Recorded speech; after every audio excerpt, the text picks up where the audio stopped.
आज हम सब पढ़ेंगे classification of carbon atoms. Carbon परमाणुओं को कार्बन परमाणु की डिग्री के आधार पर 4 वर्गों में डिवाइड किया गया। डिग्री के आधार पर कार्बन परमाणुओं को 4 वर्गों में डिवाइड करते हैं। Number 1 first degree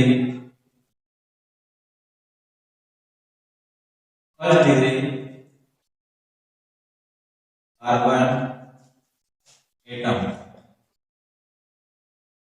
are primary carbon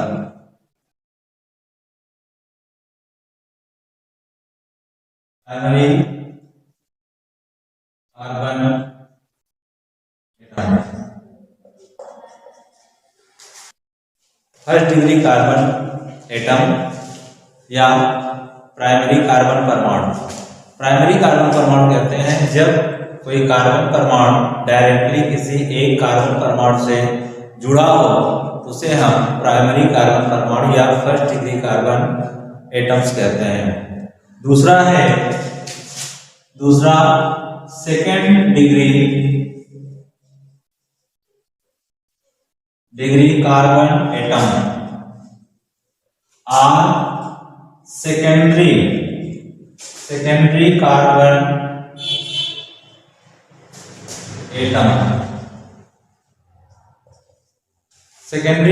atom. Secondary carbon atom कहते हैं जब कोई कार्बन परमाणु डायरेक्टली किसी 2 कार्बन परमाणु से जुड़ा होता है, संयुक्त होता है, तो उसे सेकेंडरी कार्बन परमाणु या सेकेंड डिग्री कार्बन परमाणु कहते हैं। तीसरा है third degree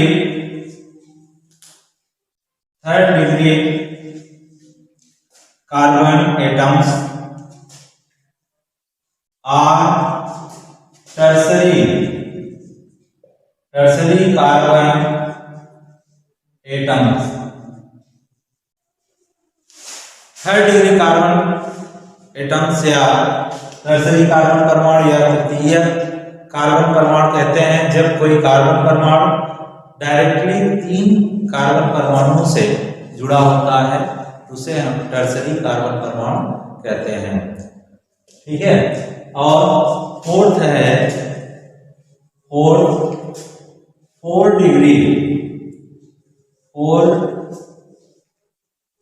degree carbon atom. Or quaternary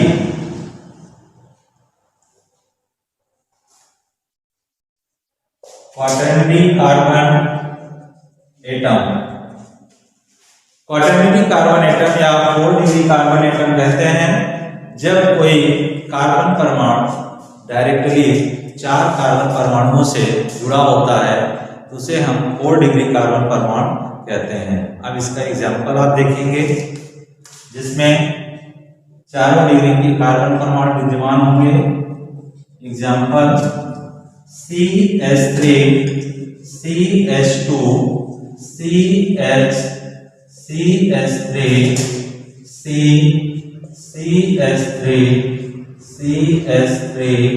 CH3 ये एक यौगिक है हाइड्रोकार्बन जिसमें आपको 4 कार्बन परमाणु का एग्जाम्पल मिल जाएगा।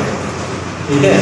आप देखेंगे इस फर्स्ट कार्बन परमाणु में ये कार्बन परमाणु केवल एक कार्बन परमाणु से संयुक्त है, डायरेक्टली एक कार्बन परमाणु से जुड़ा है, इसे हम फर्स्ट डिग्री कार्बन परमाणु या प्राइमरी कार्बन परमाणु कहते हैं। इसी प्रकार ये आपका CH3 है, ये भी एक कार्बन परमाणु से जुड़ा है, ये फर्स्ट डिग्री। यहाँ CH3 जहां भी CH3 है सब आप देखेंगे डायरेक्टली एक कार्बन परमाणु द्वारा जुड़े हैं, संयुक्त है। तो ये सब फर्स्ट डिग्री ये सभी कार्बन परमाणु फर्स्ट डिग्री कार्बन परमाणु हैं। सबको आप देखेंगे सब डायरेक्टली एक कार्बन परमाणु द्वारा ही जुड़े हैं। इसके बाद सेकेंडरी कार्बन परमाणु आप देखेंगे। सेकेंडरी कार्बन परमाणु की एक पहचान और है, इस पर हाइड्रोजन परमाणुओं की संख्या 2 होगी और डायरेक्टली 2 कार्बन परमाणु से जुड़ा होगा। ठीक है, तो ये 2 डिग्री कार्बन परमाणु होगा। 2 डिग्री कार्बन परमाणु या इसी को सेकेंडरी कार्बन परमाणु कहते हैं, क्योंकि ये 2 कार्बन परमाणुओं द्वारा डायरेक्टली जुड़े होते हैं। ठीक है, और फिर इसको आप देखेंगे, इस कार्बन परमाणु को देखेंगे 1 2 3, ये डायरेक्टली 3 कार्बन परमाणुओं से जुड़ा है। तो इस कार्बन परमाणु को हम कहेंगे 3 डिग्री कार्बन परमाणु या टर्सरी कार्बन परमाणु। ठीक है, और फिर यहां पर आप देखेंगे इस कार्बन परमाणु को, ये कार्बन परमाणु डायरेक्टली 4 कार्बन परमाणुओं से जुड़ा हुआ है, 1 2 3 4। तो 4 कार्बन परमाणु से जुड़े होने के कारण इस कार्बन परमाणु को क्वाटर्नरी कार्बन परमाणु या 4 डिग्री कार्बन परमाणु कहते हैं। तो इस प्रकार से आप चारों कार्बन परमाणुओं का एग्जाम्पल देखेंगे। फर्स्ट डिग्री कार्बन परमाणु जो डायरेक्टली एक कार्बन परमाणु से जुड़ा हो, सेकेंड डिग्री कार्बन परमाणु जो डायरेक्टली 2 कार्बन परमाणुओं से जुड़ा होता है, उसे सेकेंड डिग्री या सेकेंडरी कार्बन परमाणु कहते हैं। ये हमारा थर्ड डिग्री कार्बन परमाणु है, यहाँ पर ये 3 कार्बन परमाणुओं से जुड़ा होता है, और ये क्वाटर्नरी या 4 डिग्री कार्बन परमाणु कहलाता है, क्योंकि ये डायरेक्टली 4 कार्बन परमाणुओं से जुड़ा होता है। इसी प्रकार आप हाइड्रोजन परमाणुओं को भी वर्गीकृत कर सकते हैं। जो प्राइमरी कार्बन परमाणु पर उपस्थित हाइड्रोजन है वो सभी प्राइमरी हाइड्रोजन, सेकेंडरी कार्बन परमाणु पर लगे हाइड्रोजन को हम सेकेंडरी हाइड्रोजन, टर्सरी पर लगे हाइड्रोजन को टर्सरी हाइड्रोजन कहते हैं। तो ये हमारा primary hydrogen atom, primary hydrogen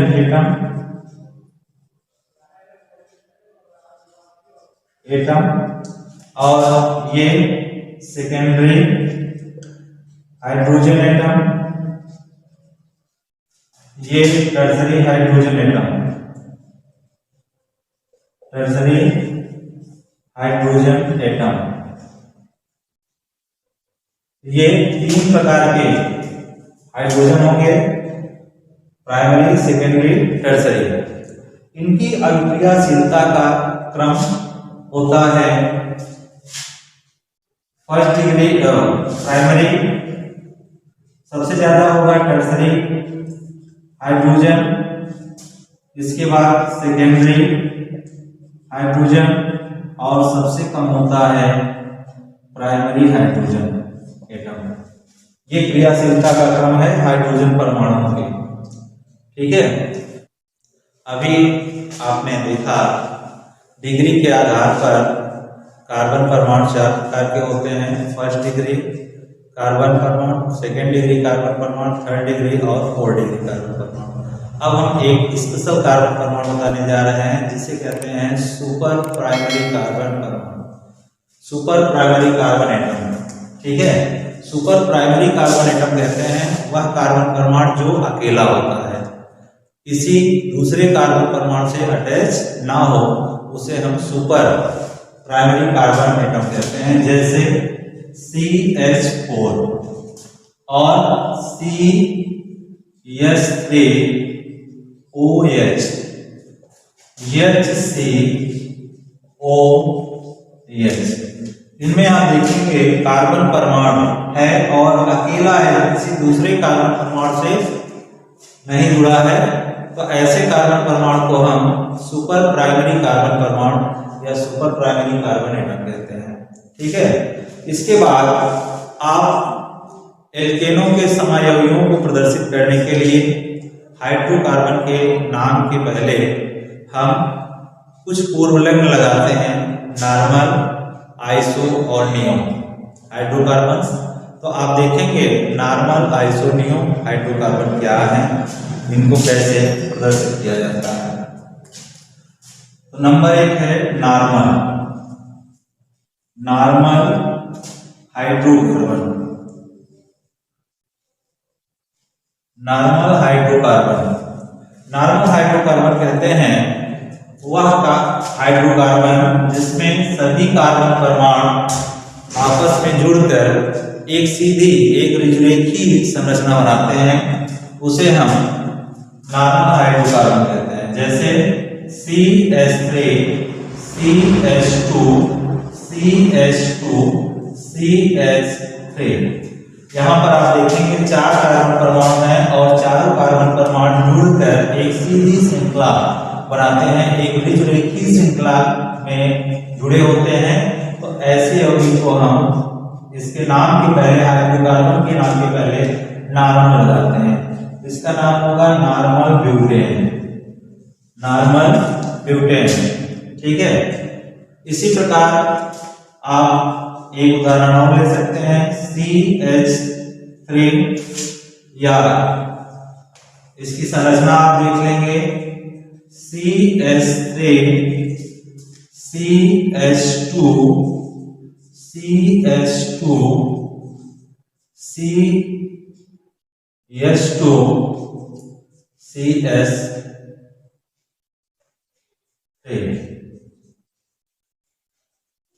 तो ये इसमें जो है 5 कार्बन परमाणु है और पांचों एक रेखीय संरचना बनाते हैं, जिसे भी हम नॉर्मल पेंटेन करते हैं। 1 2 3 4 5, ये हो गया नॉर्मल पेंटेन।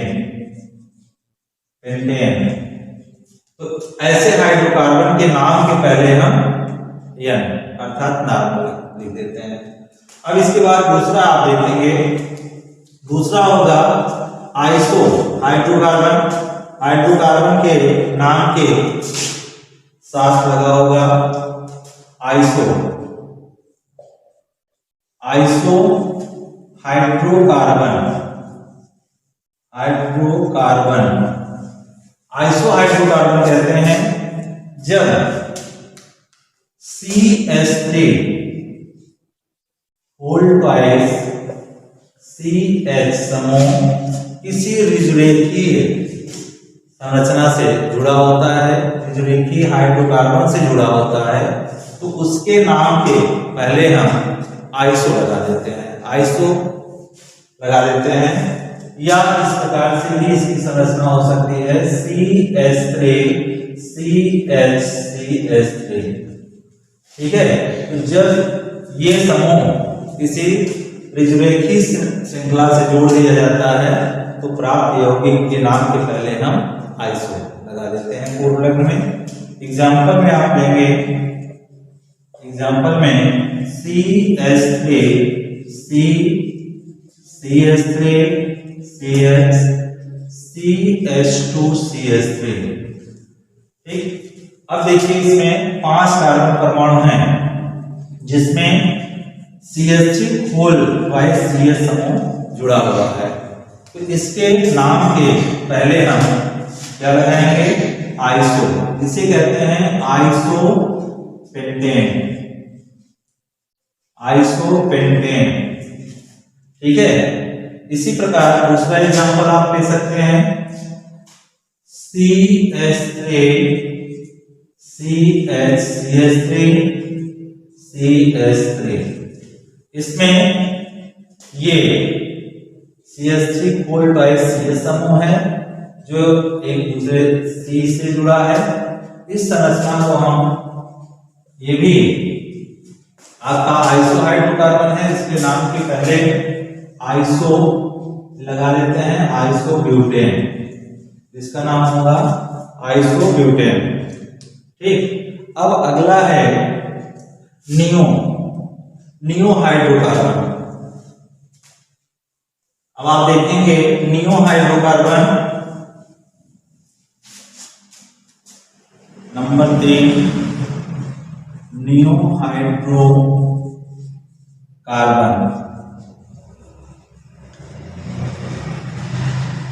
नियो हाइड्रोकार्बन कहते हैं जब किसी हाइड्रोकार्बन में CH3 होल ट्वाइस C समूह R CH3 CH3 C समूह किसी ऋजुरेखी हाइड्रोकार्बन से जुड़े होते हैं, तो उसके नाम कि पहले हम पूर्वलग्न के रूप में नियो लगा देते हैं। एग्जाम्पल में हम देखते हैं नियोपेंटेन। नियोपेंटेन में CH3 C CH3 CH3 CH3। यहाँ पर आप देखेंगे ये CH3 होल थ्राइस CH3 से लगा हुआ है और इसमें कुल कार्बन परमाणुओं की संख्या 5 है। इसे हम क्या कहेंगे? नियोपेंटेन। नियोपेंटेन। इसी प्रकार नियोहेक्सेन है CH3 CH3 CH3 CH2 CH3। यहाँ पर ये ग्रुप लगा हुआ है CH3 CH3 C, एक विश्लेषी श्रृंखला से जुड़ा है। तो इसे इसके नाम के पहले भी हम नियो शब्द का प्रयोग करेंगे पूर्वलग्न के रूप में। तो कुल कार्बन परमाणुओं की संख्या आप देखेंगे 4 2 6 है। तो इसे हम कहेंगे नियोहेक्सेन। नियोहेक्सेन, ये हमारा नियोहेक्सेन है। तो इस प्रकार समायोगी एल्केनों के नामों को प्रदर्शित करने के लिए हम नॉर्मल, आइसो और नियो शब्द का प्रयोग पूर्वलग्न के रूप में करते हैं।